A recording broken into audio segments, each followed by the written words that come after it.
Assalamualaikum warahmatullahi wabarakatuh. Perkenalkan saya Dr. Muhammad Rafiq Rashid Fadurrahman dengan pembimbing Dr. Pagan Pambudi, MSI Spesialis Neurologi Konsultan.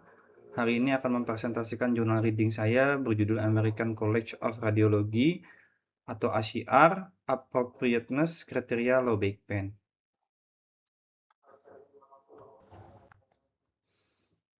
Ini adalah abstraknya, bisa dilihat. Jadi latar belakang dari jurnal ini adalah di Amerika Serikat, low back pain dengan atau tanpa radikulopati merupakan penyebab tertinggi ketiga untuk terjadi suatu disabilitas, di mana berdasarkan dari klasifikasi utama American College of Physicians dan The American Pain Society membagi LBP sebagai berikut. Yang pertama ada low back pain terkait radikulopati atau stenosis spinal. Yang kedua ada low back pain terkait penyebab spinal spesifik lainnya, di mana ini dibagi berdasarkan waktu dan gejala, di mana akut yakni 0 sampai 4 minggu, subakut 4 sampai 12 minggu, kronis lebih dari 12 minggu.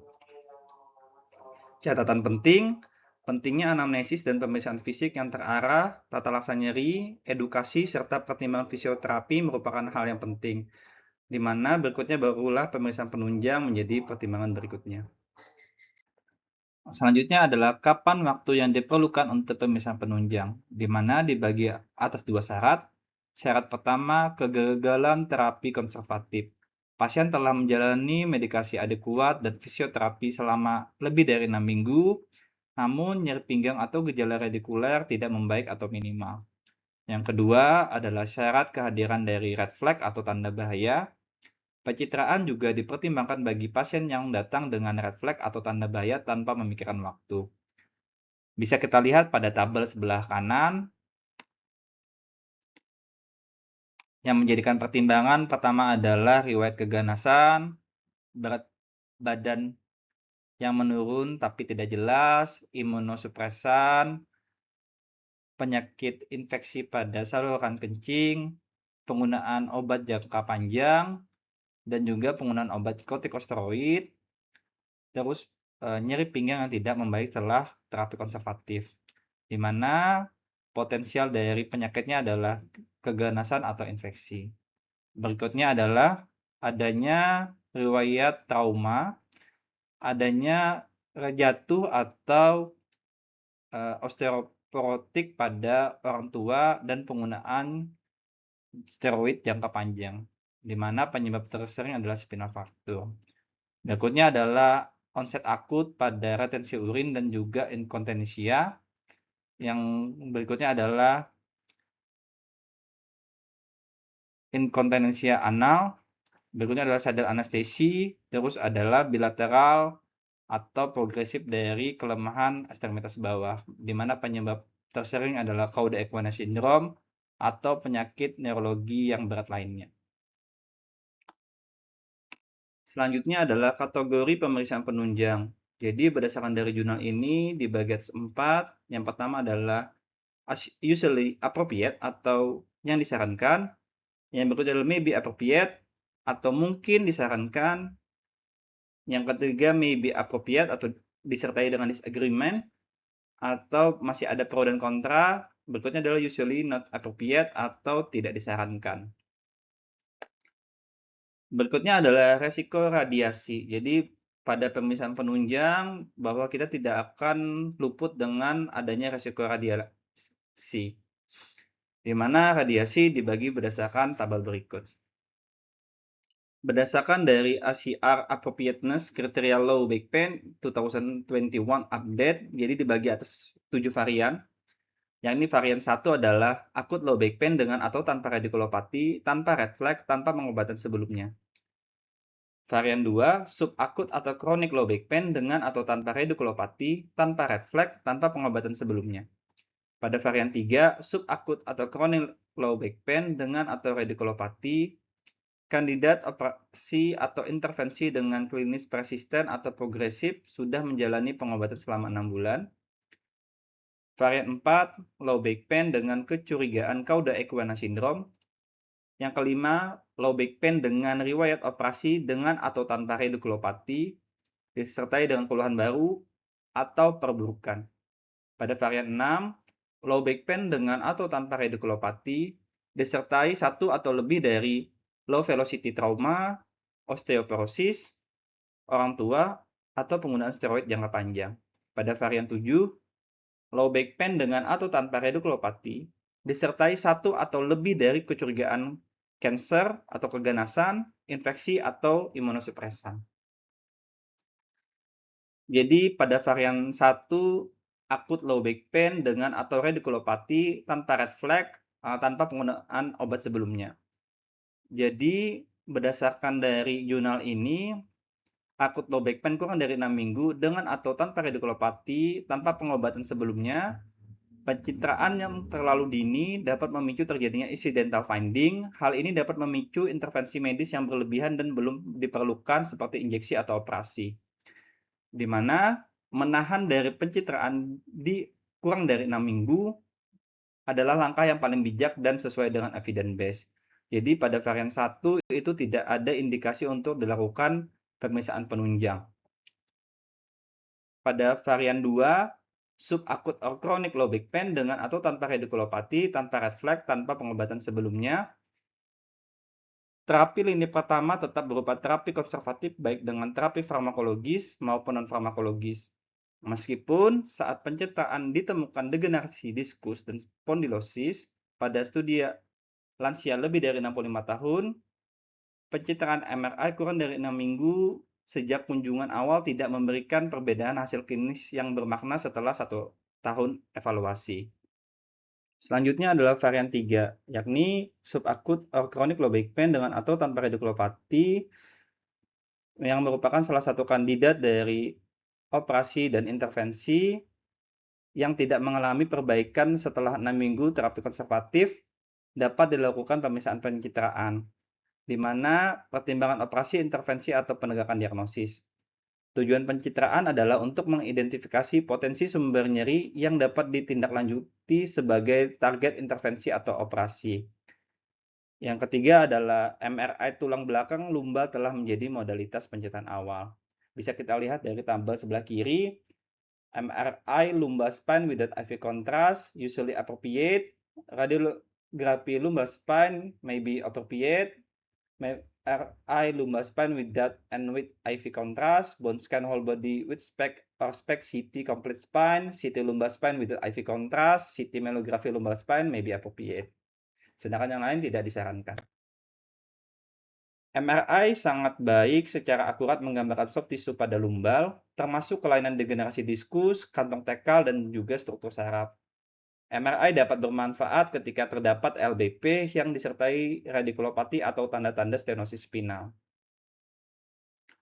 Radiografi lumbar spine memberikan informasi yang berguna dalam menilai struktur tulang belakang saat menahan beban atau axial loading, di mana pada gambar lateral bermanfaat dalam menilai deformitas pada tulang belakang. CT myelografi dapat berguna dalam menilai patensi kanalis spinalis atau kantong tekal serta recessus subartikular dan foramen neural. CT lumbal tanpa kontras IV efektif digunakan untuk menilai secara detail kondisi facet joint dan foramen neural, di mana memprediksi stenosis spinal yang signifikan serta menilai jepitan pada kauda equina. SPECT atau CT bone itu berfungsi sebagai identifikasi sumber low back pain, terutama ketika berkaitan dengan artropati facet atau disfungsi sendi sakroiliaka, dapat mendeteksi spondylosis pada usia muda.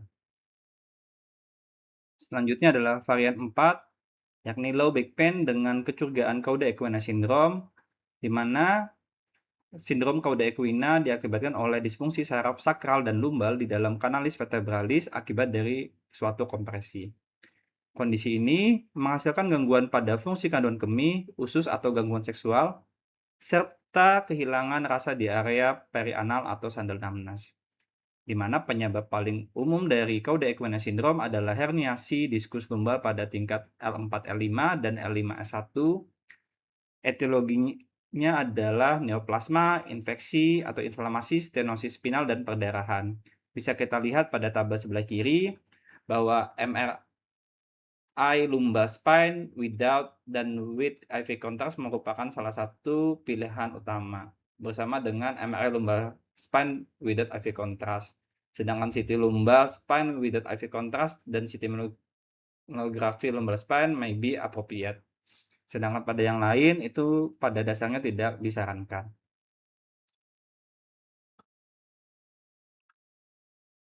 MRI dengan atau tanpa IV kontras dapat mengidentifikasi etiologi dari sindrom Cauda equina seperti keganasan, infeksi, atau inflamasi yang mendasarinya. MRI lumbar spine tanpa kontras IV dapat mengevaluasi sindrom Cauda equina seperti defisit multivokal, defisit neurologis progresif karena dapat memvisualisasikan patologi jaringan lunak, sumsum tulang belakang, dan patensi kanalis spinalis. Pada CT mammografi, pemeriksaan CT ini berfungsi sebagai evaluasi patensi kanalis spinalis atau sakustekal serta resesus subartikular dan foramen neural.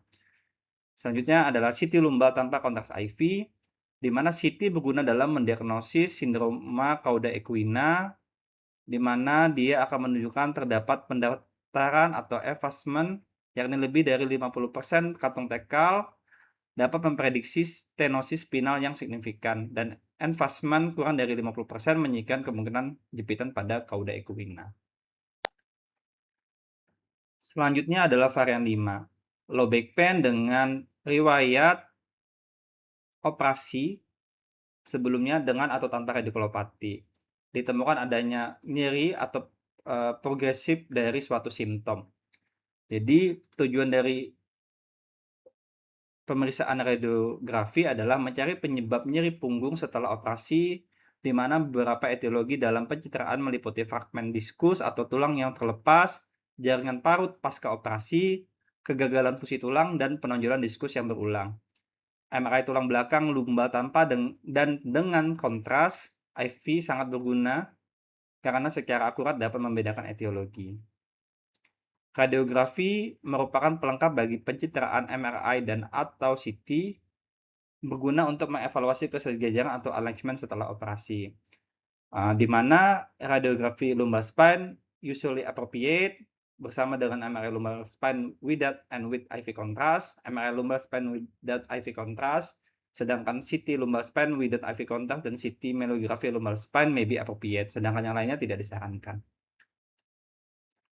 MRI lumbar dengan atau tanpa IV kontras mampu membedakan herniasi diskus rekuren atau berulang atau residual dari jaringan parut atau scar, serta dapat mengevaluasi kompresi akar saraf atau arachnoiditis dan infeksi pada pasien memiliki riwayat operasi lumbar sebelumnya. MRI lumbar tanpa kontras IV dapat bermanfaat mengevaluasi tingkat perluasan serta membedakan fibrosis epidural pasca operasi atau jaringan parut, dan melihat herniasi diskus residual atau rekuren. Pada CT lumbar mammografi bermanfaat dalam menilai patensi kanalis spinalis atau sakustekal serta resesus subartikular dan foramen neural. CT lumbar tanpa kontras IV memiliki manfaat dalam mengevaluasi fusi tulang. CT mampu mendeteksi kegagalan operasi termasuk dengan hardware failure yang berpotensi menimbulkan nyeri termasuk pelonggaran prostetik, malalignment atau ketidaksejajaran atau fraktur. Radiografi lumbar spine berguna untuk mengevaluasi kesejajaran alignment setelah operasi, melihat kondisi dari impan tulang belakang. Selanjutnya adalah varian 6, low back pain dengan atau without radiculopathy disertai dengan low velocity trauma, osteoporosis, terjadi pada orang tua, dan penggunaan steroid jangka panjang, di mana radiografi dengan proyeksi antero-posterior dan lateral merupakan pilihan pemeriksaan pencitraan awal untuk mengevaluasi nyeri punggung bawah atau low back pain pada pasien dengan tingkat kecurigaan trauma ringan, serta pasien yang dicurigai mengalami kemungkinan fraktur kompresi vertebra, memiliki riwayat osteoporosis, atau penggunaan steroid jangka panjang. Berdasarkan dari tabel sebelah kiri, kita bisa lihat bahwa radiografi lumbar spine, MRI lumbar spine without IV contrast, CT lumbar spine without IV contrast pada umumnya sangat disarankan, sedangkan MRI lumbar spine without dan dengan kontras dan CT mammografi lumbar spine itu masih disarankan. Sedangkan pemeriksaan lain tidak disarankan. Jadi MRI lumbal tanpa kontras IV pada pemeriksaan ini bermanfaat dalam menentukan tingkat akut dari suatu fraktur vertebra yang dibuktikan dengan adanya edema sumsum tulang, dapat menilai keganasan melalui visualisasi batas posterior corpus vertebra yang cembung, perluasan fraktur ke bagian posterior, serta sumsum tulang yang abnormal. Pada MRI lumbal dengan atau tanpa kontras IV itu bermanfaat untuk memperjelas etiologi fraktur baik itu dari keganasan, infeksi, atau inflamasi yang mendasarinya. Pada CT lumbal myelografi, pemeriksaan CT myelografi mempunyai fungsi sebagai menilai potensi kanalis spinalis atau saccus thecal serta recessus subartikular dan foramen neural. Pemeriksaan ini dapat bermanfaat pada pasien dengan fraktur osteoporotik yang disertai dengan defisit neurologis.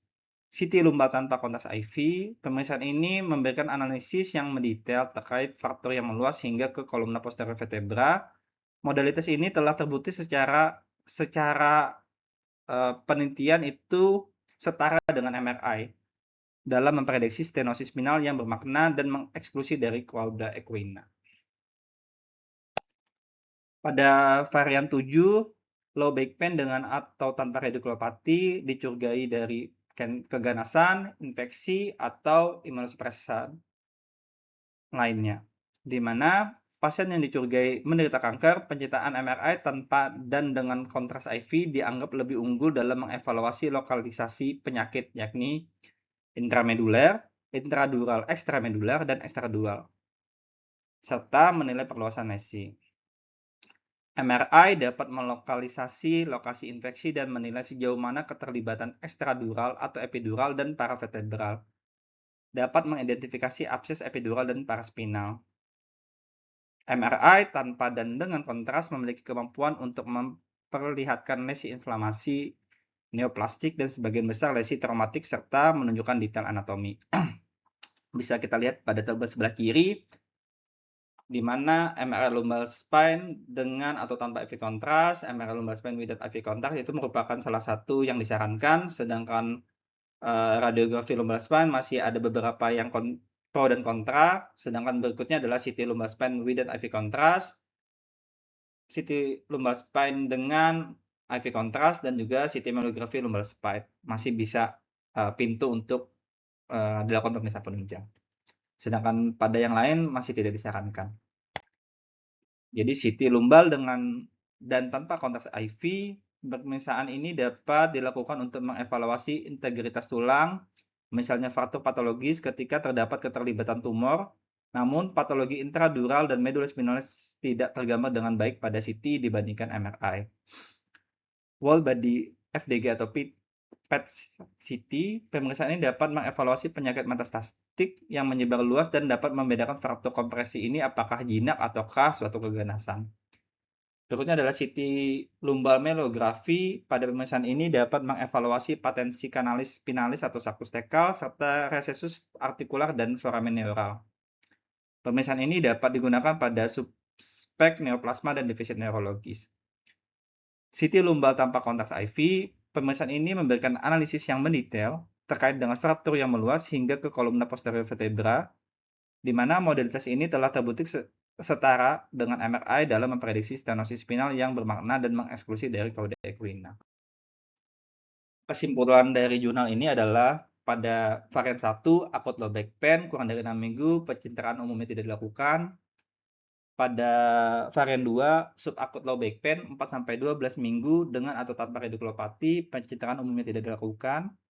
Pada varian 3, MRI lumbal spine tanpa kontras menjadi pilihan awal pada pasien LBP dengan subakut atau kronik yang menjadi kandidat operasi atau intervensi setelah pengobatan selama 6 bulan. Yang pada varian 4, MRI lumbal dengan atau tanpa kontras menjadi inisial pemeriksaan pada pasien dengan LBP disertai kecurigaan sindrom cauda equina. Pada varian 5, fotoradiografi dan MRI lumbal dengan atau tanpa kontras menjadi pilihan untuk mengevaluasi low back pain yang telah dilakukan tindakan operasi atau intervensi. Pada varian 6, fotoradiografi dan MRI lumbal dengan atau tanpa kontras menjadi pilihan untuk mengevaluasi LBP pada trauma, osteoporosis orang tua, dan juga penggunaan steroid jangka panjang. Pada varian 7, MR lumbal dengan atau tanpa kontras menjadi inisial pemeriksaan pada pasien dengan kecurigaan keganasan, infeksi, dan imunosupresan. Mungkin itu saja dari presentasi saya. Saya ucapkan terima kasih, mohon maaf jika ada salah dan hilaf.